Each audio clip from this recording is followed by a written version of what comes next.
Hi guys, and welcome to Rooted Life Health. My name is Jessica and I am your coach and dietitian. In this video, we are going to be talking about quantum time technique. In my practice, I use quantum time technique to help my clients release the emotions, anger and sadness, fear and hurt, guilt and shame. And I also use quantum time technique in order to help people let go of limiting decisions, otherwise known as limiting beliefs around their health that are keeping them stuck. Now, before we can use the technique, QTT, there are a couple basic presuppositions that we both need to have. In this video, I'm going to walk you through the 10 presuppositions of QTT. So the first thing that we need to understand is that we do not need content in order to release negative emotions. Now, a lot of times when we're using the technique, we may come to an event or a memory or a time in your life where there's a negative emotional charge on either a specific memory or a group of memories, otherwise known as a gestalt. And we do not need to talk about it like people do in talk therapy in order to let go and release the negative emotion off the memory. Now, all emotions are designed for your good, even if they do not produce the intended results. You may be thinking, Jessica, I do not like it when I feel ashamed of myself, or I don't like it when I eat food because I feel guilty. Or you might be thinking, well, I really don't like it when I snap at my kids in my anger, or I hate it when I feel fearful and afraid and I act from a position of fear, or I don't act and I hide because of my fear. Well, we may not behave in a way where the emotions may not produce the intended result of what we want, the highest intention. These emotions are still designed for your good, and we need them. The third presupposition is that we need to know is your emotions are produced by your beliefs and your perception of the world. So the beliefs that you hold on to, either consciously or unconsciously, are actually going to elicit or evoke certain emotions.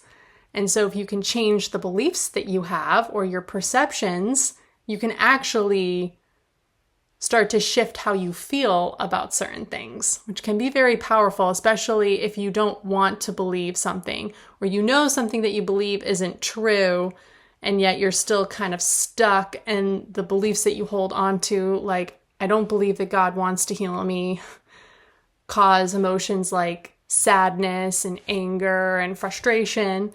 Well, if we could change that belief to believe, I know that God wants to heal me with my whole body, then that would probably produce emotions like peace and contentment and joy.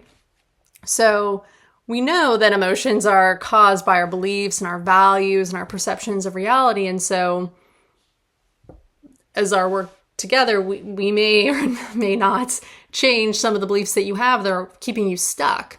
So that not only will changing the way you think change your behavior, but it'll also change your emotions. And we know that we act from our emotions, whether they're positive or negative. And so one of the most effective ways to change the way you behave is to change your belief structure or your perceptions of reality. That is one of the reasons why I work from a faith-based lens, because I do want to make sure that the values and the beliefs and perceptions of reality that we choose are in alignment with God's character and nature found in the Bible. Now, the fourth presupposition of quantum time technique is that when you do not resolve emotions in your body, they can lead to exhaustion and they can cause disease. So if you have a time in your life or specific events in your life or things that have been passed down onto you that hold large amounts of negative emotions, the body will hold on to and store these emotions in your body. And these stored negative emotions can actually exhaust your body and lead to disease. So it's possible to heal your body from disease when you start to release these negative emotions. Positive emotions can actually stimulate healing in the body. So while negative emotions can actually cause disease, positive emotions can stimulate healing in the body.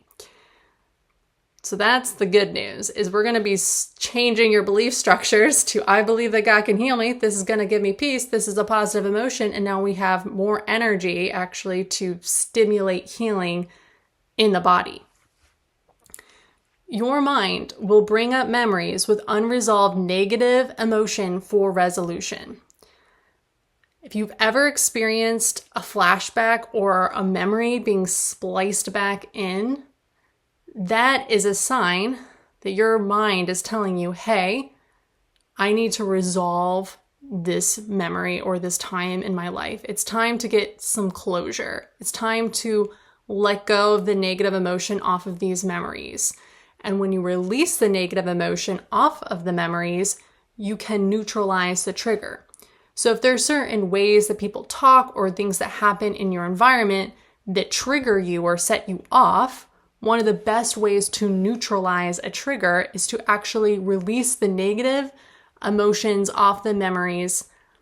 So you don't have to just cope with triggers your entire life. You can actually heal the memory by releasing and letting go of the negative emotions, and then the trigger will naturally just go away and it won't impact you anymore, which can be very, very freeing and empowering.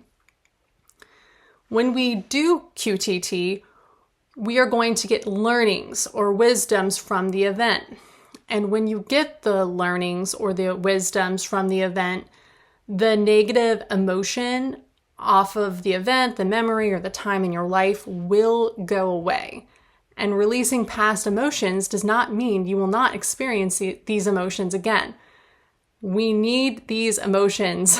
They are designed for our highest good. Even if we don't act in the way that produces the intended result, just because we release and let go of anger does not mean you will not experience anger again. The way you experience anger may be different, but you will experience anger again. So these emotions are good. We just don't want to be holding them on in our body. When we're experiencing them, we want to learn how to flow through them so we're not holding on to them for prolonged periods of time. And we definitely don't want to stuff, like intentionally suppress memories with negative emotions to, get through the day or get through the time in your life. And on the flip, we will be experiencing these emotions. So I hope that you found this video helpful, and we just walked through the 10 presuppositions of quantum time technique or QTT. I will see you in the next video.